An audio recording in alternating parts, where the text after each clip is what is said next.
J'espère sincèrement que vous tenez le coup, que le moral est stable. Pendant ce temps, silence radio du côté des autorités algériennes, aucune déclaration, aucune mesure, pas même une ombre de réaction officielle.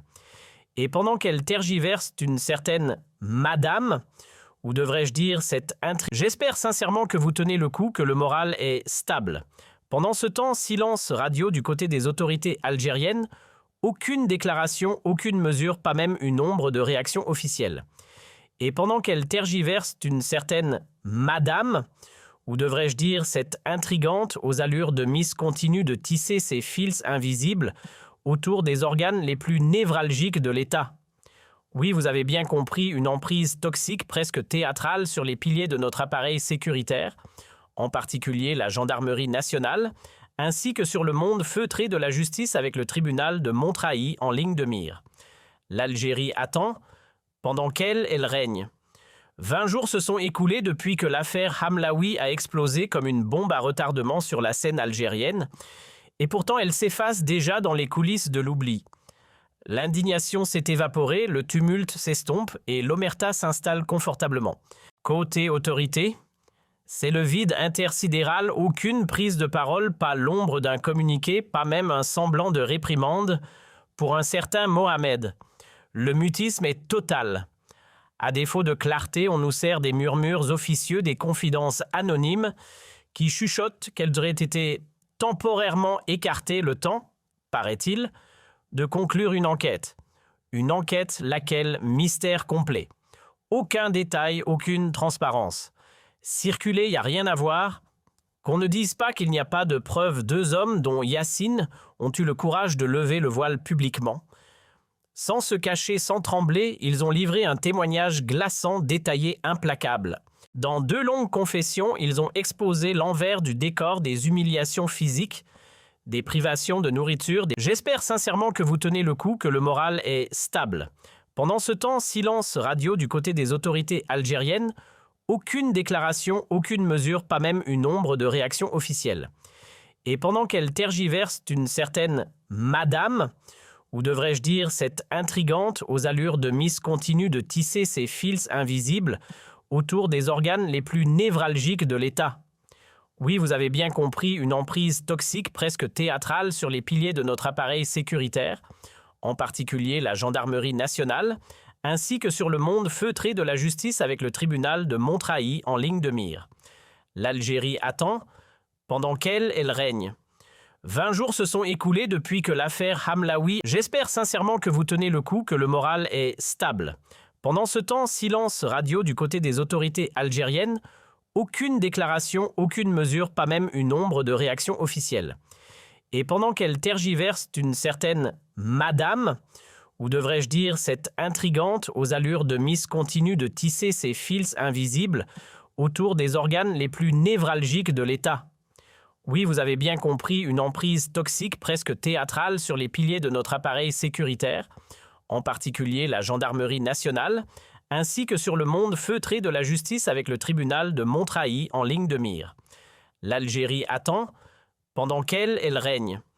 20 jours se sont écoulés depuis que l'affaire Hamlaoui a explosé comme une bombe à retardement sur la scène algérienne, et pourtant elle s'efface déjà dans les coulisses de l'oubli. L'indignation s'est évaporée, le tumulte s'estompe et l'omerta s'installe confortablement. Côté autorité, c'est le vide intersidéral, aucune prise de parole, pas l'ombre d'un communiqué, pas même un semblant de réprimande pour un certain Mohamed. Le mutisme est total. À défaut de clarté, on nous sert des murmures officieux, des confidences anonymes qui chuchotent qu'elles auraient été temporairement écartées le temps, paraît-il, de conclure une enquête. Une enquête laquelle mystère complet. Aucun détail, aucune transparence. Circuler, il n'y a rien à voir. Qu'on ne dise pas qu'il n'y a pas de preuve, 2 hommes, dont Yacine, ont eu le courage de lever le voile publiquement. Sans se cacher, sans trembler, ils ont livré un témoignage glaçant, détaillé, implacable. Dans 2 longues confessions, ils ont exposé l'envers du décor des humiliations physiques, des privations de nourriture, des passages à tabac, des coups bas, de la violence à l'état brut, la nudité imposée comme punition et une détention arbitraire qui s'est conclue par une condamnation tout aussi injuste. Leur seul tort, avoir dit non. Refuser de se salir les mains. Refuser de suivre Hamlaoui dans ses magouilles financières, ses dérives autoritaires et ses décisions désastreuses. Résister leur a coûté cher, très cher. Aujourd'hui, asseyez-vous bien car ce que vous allez entendre a tout d'un scénario à la fois tragique et savoureusement absurde. L'histoire qu'on s'apprête à vous livrer ne laisse place à aucun doute. Ibtissam Hamlaoui, oui, cette fameuse Sam au sourire discret, semble porter malheur à quiconque ose seulement respirer à contresens de ses caprices. Peu importe qu'on lui résiste frontalement, qu'on l'interroge poliment, ou même qu'on se contente de ne pas marcher dans ses combines, le résultat est toujours le même, la chute. Avec elle, pas besoin d'être en guerre pour perdre, il suffit d'exister en dehors de sa ligne. Ce nom vous dit quelque chose? Bien sûr qu'il vous dit quelque chose, Mohamed Bouax. Oui, celui-là même. Impossible de l'avoir oublié tant son nom a fait les gros titres. Bras droit exemplaire, homme de confiance parmi les plus loyaux d'Abdelmadjid Tebboune, il occupait le fauteuil de directeur du protocole entre 2020 et 2024. Un poste stratégique, une fidélité sans faille. Et pourtant, le 6 juin 2024, il est brutalement éjecté du cercle présidentiel, une décision qui a fait couler beaucoup d'encre relayée dans d'innombrables émissions. Mais l'affaire ne s'arrête pas là. À peine quelques mois plus tard, fin octobre, le voilà derrière les barreaux, dans des circonstances aussi troubles que choquantes. Et le 11 avril 2025, la sentence tombe 5 ans de prison ferme. Motif, abus de fonction et enrichissement suspect, alors que son dossier vidé de toute substance sonne creux. Rien, absolument rien de concret. Ce qui a suivi n'a fait que confirmer ce qu'on redoutait des conflits internes, des rivalités avec des figures de l'entourage de Tebboune, des noms comme Amir Hamad Saï ou encore Bam reviennent souvent, ont suffi à précipiter sa chute, mais ce qui a scellé son sort, c'est qu'après son éviction, Bouax a parlé. Il a osé dénoncer, il a levé le voile sur les jeux d'influence opaques qui gangrènent les plus hautes sphères du pouvoir. Et ça, dans ce système, c'est impardonnable. Mohamed Bouax, encore lui le fidèle parmi les fidèles. L'homme qui a marché aux côtés de Tebboune lorsque plus personne ne misait sur lui. Depuis les jours sombres de 2017, où l'exil politique n'était pas qu'une métaphore jusqu'à son grand retour en grâce en décembre 2019, Bouax était là, discret, loyal, dévoué, et quelle fut sa récompense? Une trahison d'une froideur clinique. Tebboune, au lieu d'honorer cette loyauté, lui a offert en retour ce que l'ingratitude a de plus cruel, l'oubli, le mépris et la prison. Aujourd'hui, Bouax croupit derrière les barreaux rongés par une maladie grave et toujours privé de liberté. Ce n'est plus seulement de l'oubli, c'est une vengeance déguisée. Tiens donc, quelle étrange coïncidence. En fouillant un peu, nos recherches ont révélé que Mohamed Bouax fait partie de ces figures ciblées par une vendetta soigneusement ficelée et signée Ibtissam Hamlaoui. Encore un hasard difficile à croire.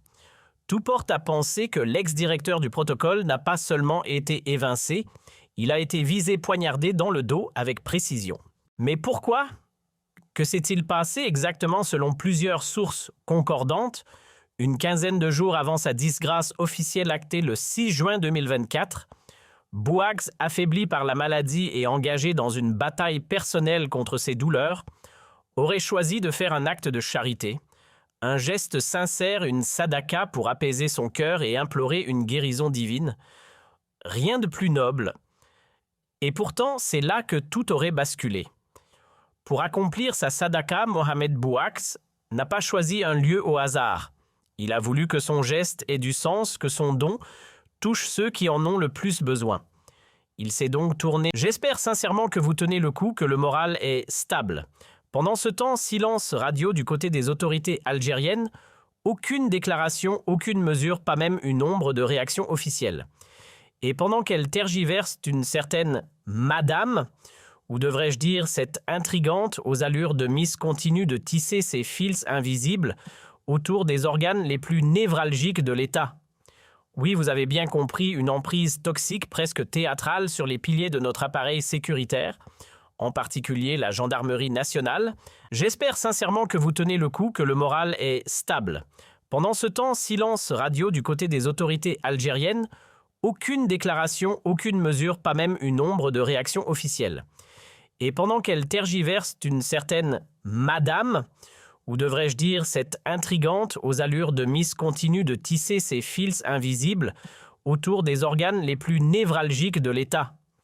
Oui, vous avez bien compris, une emprise toxique presque théâtrale sur les piliers de notre appareil sécuritaire, en particulier la gendarmerie nationale, ainsi que sur le monde feutré de la justice avec le tribunal de Montreuil en ligne de mire. L'Algérie attend, pendant qu'elle règne. 20 jours se sont écoulés depuis que l'affaire Hamlaoui a explosé comme une bombe à retardement sur la scène algérienne, et pourtant elle s'efface déjà dans les coulisses de l'oubli. L'indignation s'est évaporée, le tumulte s'estompe et l'omerta s'installe confortablement. Côté autorité, c'est le vide intersidéral, aucune prise de parole, pas l'ombre d'un communiqué, pas même un semblant de réprimande pour un certain Mohamed. Le mutisme est total. À défaut de clarté, on nous sert des murmures officieux, des confidences anonymes qui chuchotent qu'elles auraient été temporairement écartées le temps, paraît-il, de conclure une enquête. Une enquête laquelle mystère complet. Aucun détail, aucune transparence. Circuler, il n'y a rien à voir. Qu'on ne dise pas qu'il n'y a pas de preuve, 2 hommes, dont Yacine, ont eu le courage de lever le voile publiquement. Sans se cacher, sans trembler, ils ont livré un témoignage glaçant, détaillé, implacable. Dans 2 longues confessions, ils ont exposé l'envers du décor des humiliations physiques, des privations de nourriture, des passages à tabac, des coups bas, de la violence à l'état brut, la nudité imposée comme punition et une détention arbitraire qui s'est conclue par une condamnation tout aussi injuste. Leur seul tort, avoir dit non, refuser de se salir les mains, refuser de suivre Hamlaoui dans ses magouilles financières, ses dérives autoritaires et ses décisions désastreuses. Résister leur a coûté cher, très cher. Aujourd'hui, asseyez-vous bien car ce que vous allez entendre a tout d'un scénario à la fois tragique et savoureusement absurde. L'histoire qu'on s'apprête à vous livrer ne laisse place à aucun doute. Ibtissam Hamlaoui, oui, cette fameuse Sam au sourire discret, semble porter malheur à quiconque ose seulement respirer à contresens de ses caprices. Peu importe qu'on lui résiste frontalement, qu'on l'interroge poliment, ou même qu'on se contente de ne pas marcher dans ses combines, le résultat est toujours le même, la chute. Avec elle, pas besoin d'être en guerre pour perdre, il suffit d'exister en dehors de sa ligne. Ce nom vous dit quelque chose? Bien sûr qu'il vous dit quelque chose, Mohamed Bouax. Oui, celui-là même. Impossible de l'avoir oublié tant son nom a fait les gros titres. Bras droit exemplaire, homme de confiance parmi les plus loyaux d'Abdelmadjid Tebboune, il occupait le fauteuil de directeur du protocole entre 2020 et 2024. Un poste stratégique, une fidélité sans faille. Et pourtant, le 6 juin 2024, il est brutalement éjecté du cercle présidentiel, une décision qui a fait couler beaucoup d'encre relayée dans d'innombrables émissions. Mais l'affaire ne s'arrête pas là, à peine quelques mois plus tard, fin octobre, le voilà derrière les barreaux, dans des circonstances aussi troubles que choquantes. Et le 11 avril 2025, la sentence tombe 5 ans de prison ferme. Motif, abus de fonction et enrichissement suspect, alors que son dossier vidé de toute substance sonne creux. Rien, absolument rien de concret. Ce qui a suivi n'a fait que confirmer ce qu'on redoutait des conflits internes, des rivalités avec des figures de l'entourage de Tebboune, des noms comme Amir Hamad Saï ou encore Bam reviennent souvent, ont suffi à précipiter sa chute, mais ce qui a scellé son sort, c'est qu'après son éviction, Bouax a parlé. Il a osé dénoncer, il a levé le voile sur les jeux d'influence opaques qui gangrènent les plus hautes sphères du pouvoir. Et ça, dans ce système, c'est impardonnable. Mohamed Bouax, encore lui le fidèle parmi les fidèles. L'homme qui a marché aux côtés de Tebboune lorsque plus personne ne misait sur lui. Depuis les jours sombres de 2017, où l'exil politique n'était pas qu'une métaphore jusqu'à son grand retour en grâce en décembre 2019, Bouax était là, discret, loyal, dévoué, et quelle fut sa récompense? Une trahison d'une froideur clinique. Tebboune, au lieu d'honorer cette loyauté, lui a offert en retour ce que l'ingratitude a de plus cruel, l'oubli, le mépris et la prison. Aujourd'hui, Bouax croupit derrière les barreaux rongés par une maladie grave et toujours privé de liberté. Ce n'est plus seulement de l'oubli, c'est une vengeance déguisée. Tiens donc, quelle étrange coïncidence. En fouillant un peu, nos recherches ont révélé que Mohamed Bouax fait partie de ces figures ciblées par une vendetta soigneusement ficelée et signée Ibtissam Amlaoui. Encore un hasard difficile à croire. Tout porte à penser que l'ex-directeur du protocole n'a pas seulement été évincé, il a été visé poignardé dans le dos avec précision. Mais pourquoi? Que s'est-il passé exactement selon plusieurs sources concordantes, une quinzaine de jours avant sa disgrâce officielle actée le 6 juin 2024? Bouax, affaibli par la maladie et engagé dans une bataille personnelle contre ses douleurs, aurait choisi de faire un acte de charité, un geste sincère, une sadaka pour apaiser son cœur et implorer une guérison divine. Rien de plus noble. Et pourtant, c'est là que tout aurait basculé. Pour accomplir sa sadaka, Mohamed Bouax n'a pas choisi un lieu au hasard. Il a voulu que son geste ait du sens, que son don touche ceux qui en ont le plus besoin. Il s'est donc tourné vers un lieu fort, en symbole, le village SOS Enfants de Draria, un refuge censé protéger les plus vulnérables de la société algérienne, les orphelins.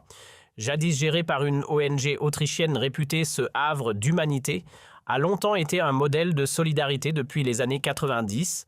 Mais tout a basculé en novembre 2022 lorsque le Croissant Rouge algérien, sous la direction de nul autre qu'Ibtissam Amlaoui, en a repris les rênes. Et depuis, c'est la descente aux enfers, jeunes expulsés sans ménagement maison, détournés de leur vocation enfant, livrés à la rue. Des vidéos bouleversantes ont circulé sur les réseaux, des témoignages poignants ont été étouffés.